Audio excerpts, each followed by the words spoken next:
সাদের দৌড়া গো এমন কথা মুখে আইনো না।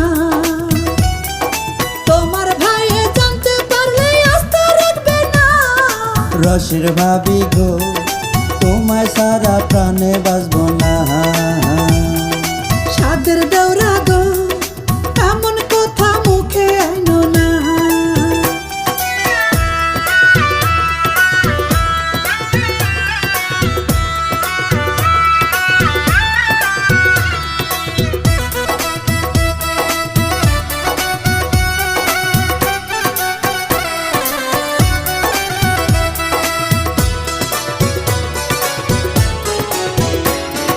তোমারও যৌবনে আমি ডুব দিতে চাই, অনুমতি চাই গো ভাবি, বলার কিছু নাই ভাবি, বলার কিছু নাই।